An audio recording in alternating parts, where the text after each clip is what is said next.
नमस्ते, मेरा नाम अभिनव है और आप मुझे देख रहे हैं जमशेदपुर टेनमेंट पर। आज हमारे साथ बहुत ही नए और खास मेहमान हैं जो कि हैं केंद्र सरकार के खादी एवं ग्रामोद्योग आयोग के ईस्ट जोन के सदस्य श्री मनोज कुमार सिंह जी। सर, आपका बहुत बहुत स्वागत है जमशेदपुर टेनमेंट पर। धन्यवाद। और हम इनसे बहुत सारी बातें करेंगे, लेकिन उससे पहले सर आप मुझे एक चीज़ बताइए कि कौन सी एक ऐसी चीज़ है जो जमशेदपुर से निकलने के बाद आपको लगता होगा कि हाँ, ये चीज़ जमशेदपुर में है। जमशेदपुर चूंकि भारत में जो शहरों का विकास हुआ है वो रैंडम हुआ है, और विशेषकर जो देश के डेमोग्राफिक डिविडेंड में आप देखेंगे स्मॉल शहरों को, तो उसमें प्लान्ड सिटी नहीं के बराबर है। तो जमशेदपुर एक इंडस्ट्रियल टाउन के रूप में जो विकसित हुआ, औद्योगिक घराना, तो अब धीरे धीरे सरकारें भी कई शहरों को प्लान बसा रही है, जैसे भुवनेश्वर, चंडीगढ़ वगैरह दिखता है, लेकिन नॉर्मली प्लान सिटी नहीं है। तो जमशेदपुर से बाहर निकलने के बाद एक जो रैंडम दिखता है, वो लगता है कि नहीं, बाकी शहरों को थोड़ा प्लान होना चाहिए। तो सर, जमशेदपुर से आपका क्या नाता है? आप जमशेदपुर को कैसे देखते हैं? आपके मन में जमशेदपुर की क्या इमेज है? मैं जमशेदपुर में रहता हूँ। जमशेदपुर से मेरा नाता है कि मैं आज के डेट में being a voter, being a citizen इस शहर को बिलोंग्स करता हूँ। और अगर इंडस्ट्रियलाइजेशन की प्रारंभ कहेंगे तो लगभग 100 वर्ष से ऊपर हो गए, 110-15 वर्ष हो गए। औद्योगिकरण की एक बड़ी शुरुआत इस शहर से हुई है, और आज जो विकास की बेस में जो स्टील होती है, उस स्टील इंडस्ट्री का प्रारंभ यहाँ से हुआ है। स्वाभाविक है, इंडस्ट्रियलाइजेशन का जब भी नाम आएगा उसमें टाटा ग्रुप्स का नाम आएगा, और टाटा ग्रुप्स का नाम आएगा तो जमशेदपुर शहर का नाम आएगा। वाइल टॉकिंग अबाउट इंडस्ट्रीज, आप ग्रामोद्योग से भी जुड़े हुए हैं, और ग्रामोद्योगों में हम जानते हैं कि जो उसके पीछे काम करने वाली महिलाएं होती हैं, उनका बहुत बड़ा योगदान होता है। और अगर हम इसको विमेन एम्पावरमेंट से जोड़ करके देखें कि ग्रामोद्योग या जो हमारे स्मॉल स्केल इंडस्ट्रीज़ होती हैं, क्या वो विमेन को एम्पावर करती हैं, कितना करती हैं? तो इसके बारे में आपने क्या देखा जमशेदपुर या जमशेदपुर के आसपास की जगहों में? ग्राम उद्योग का जब नाम आता है तो ग्राम उद्योग, कुटीर उद्योग, ये शब्द अलग अलग थे। हम हिंदी की समझ नहीं होने के कारण सबको एक कर दिए। ग्राम उद्योग का मतलब हुआ ग्राम आधारित उद्योग, और ग्राम आधारित उद्योग में केवल महिला नहीं होती है, महिला पुरुष सारे होते हैं। कुटीर उद्योग में महिलाओं का पार्टिसिपेशन ज़्यादा होता है। तो स्वाभाविक है कि भारत के विकास की जब परिकल्पना करेंगे, जब हम $5 ट्रिलियन की बात करते हैं अपनी इकोनॉमी को ले जाने की, प्रधानमंत्री जी जैसा सोचते हैं, तो $5 ट्रिलियन की इकोनॉमी ले जाने के लिए केवल बड़े इंडस्ट्री, मीडियम इंडस्ट्रीज और इसके आधार पे आप नहीं कर सकते, क्योंकि वहाँ एम्प्लॉयमेंट उतनी नहीं हो सकती।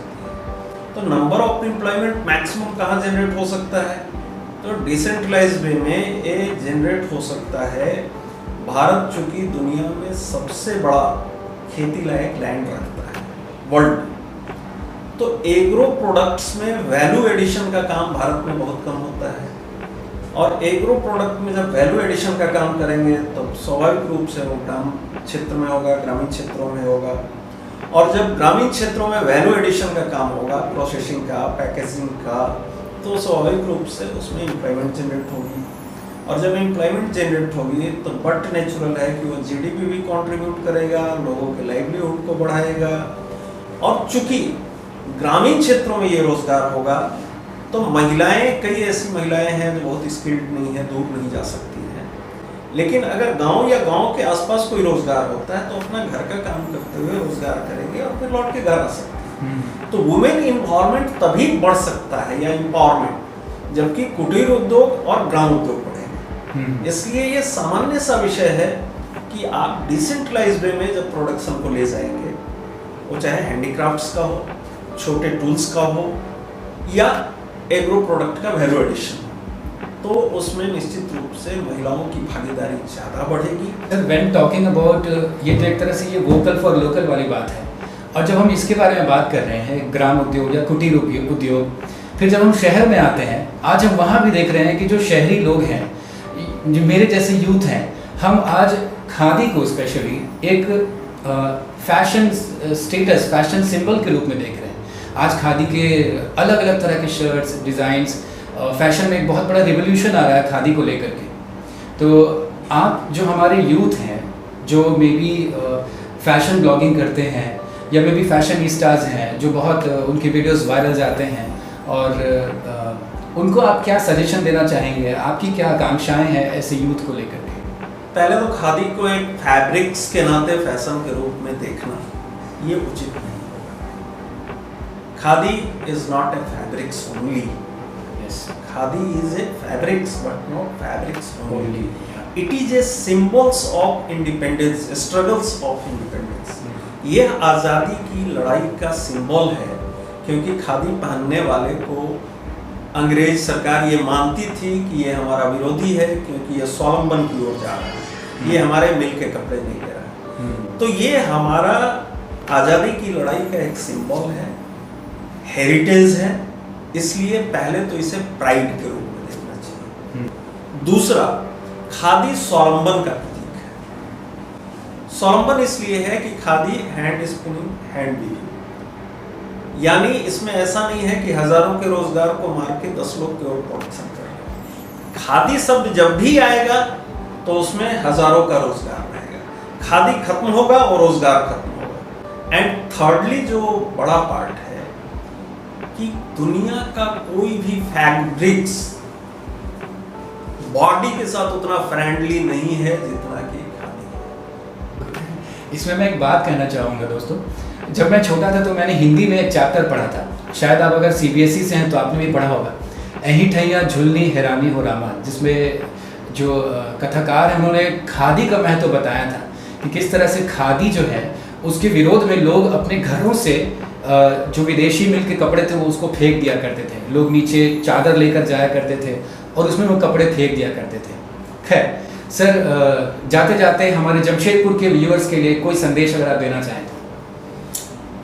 जमशेदपुर के व्यूअर्स चूँकि वेल कनेक्टेड है दुनिया से, और इसे भारत का एक लघु स्वरूप भी कहा जाता है, तो जमशेदपुर के युवा झारखंड के और इस स्तर के शहरों के अपेक्षा यहाँ एम्प्लॉयमेंट पॉसिबिलिटी ज़्यादा है।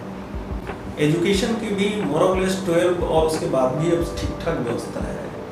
तो युवाओं को देश के सामने जो चुनौतियाँ हैं उसको स्वीकारते हुए ऐसे मॉड्यूल खड़ा करना चाहिए कि जमशेदपुर के युवा अगर इतने आगे बढ़ रहे हैं इंटरप्रेन्योरशिप में, IAS में, IPS में, बिजनेस में, लोक कला में, स्पोर्ट्स में, तो अकेले ना बढ़ें, कम से कम ये पूर्वी सिंहभूम डिस्ट्रिक्ट्स को एक ऐसे क्लस्टर के रूप में डेवलप करें कि यहाँ इलिटरेसी न हो, यहाँ गाँव में बेरोजगारी न हो, यहाँ के खेतों को अच्छे शेप में ले जाएं, यहाँ उपजने वाले फसलों में वैल्यू एडिशन हो। जमशेदपुर टेनमेंट से जुड़ने के लिए सर आपका बहुत बहुत धन्यवाद, और इसी के साथ हम अपने इस इंटरव्यू को यहाँ पे समाप्त करेंगे। आपके अगर कोई सवाल है सर से रिलेटेड तो आप कमेंट बॉक्स में हमें बता सकते हैं। Thank you so much for watching Jamshedpur टेनमेंट। धन्यवाद जमशेदपुर टेनमेंट को जो आप